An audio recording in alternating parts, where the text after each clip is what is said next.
Saudara, salah satu tradisi yang melekat dalam perayaan Hari Raya Imlek adalah kehadiran barongsai.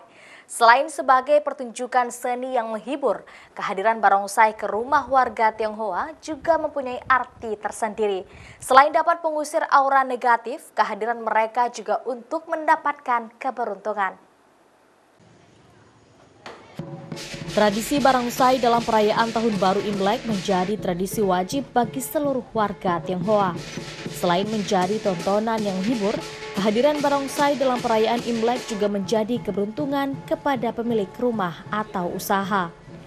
Berdasarkan kepercayaan tradisional masyarakat Tionghoa, barongsai merupakan simbol dari keberanian dan stabilitas, sehingga mempunyai makna sebagai harapan untuk kehidupan yang lebih baik.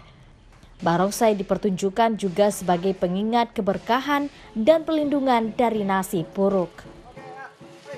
Tahun ini kita mencoba untuk memberikan berkah kepada masyarakat. Kalau dalam tradisi barongsai itu di Imlek itu kita menjenguk atau silaturahmi ke rumah-rumah masing-masing untuk membersihkan dan memberikan kesejukan, memberikan kenyamanan, memberikan satu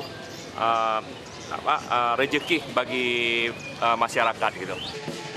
Warga Tionghoa yang berada di kawasan Pecinan Penayung, Banda Aceh menyambut antusias kehadiran barongsai. Mereka berharap kedatangan barongsai dapat memperlancar usaha dan rezeki mereka dan berharap agar selalu dijauhkan dari mara bahaya dan bencana.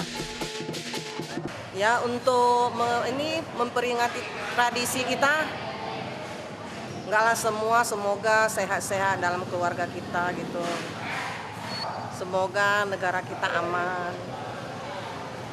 Warga Tionghoa Banda Aceh berharap perayaan Imlek di Tahun Baru tanah ini dapat membawa keberkahan di tahun-tahun mendatang dan semoga bangsa Indonesia dijauhkan dari segala bencana. Mustajab, Kompas TV, Banda Aceh.